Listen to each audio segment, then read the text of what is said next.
Eric, case in point. Okay, Martin. Amoy na-experience namin ni Eric yung pagkaabusado mo at pagkakorap mo. Okay? Wala ka naman doon sa hearing na yon, yung franchise hearing. Di namin nakita yung matabang puwet mo doon. Ni Anino, Mhm. wala. Pero, alam namin, ikaw ang gumagalaw doon, 'di ba?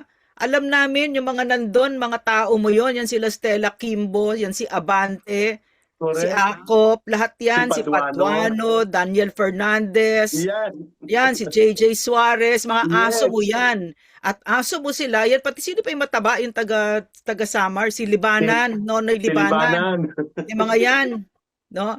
Lahat yan, binayaran mo, at lahat sila, kaya sila parang mga aso, no? Para sila mga aso, walang dignidad ito mga hangal, walang dangal itong mga ito. No, na nagtanong lang kami kung totoo ba na 850 million yung travel budget mo sa opisina mo lang, ha?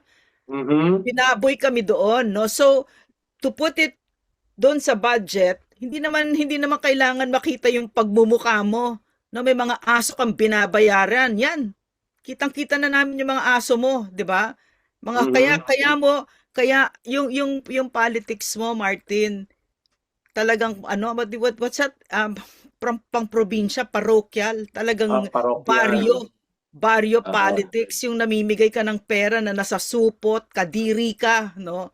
Tapos nagsasalita ka dyan na para bang I was the Speaker of the House. Yan ang pagka-fake ninyo, no? Yan ang pagka-fake ninyo. So, yung Yes. yung hindi, he doesn't even mention, he pretends as if it's a house of representatives, or there are so many ganyan, but we all know that even for a fact, no, that even the offices of let's say Polong or Mhm. Pantaleon Alvarez, mga closet na lang, even those things you controlled, Martin, okay?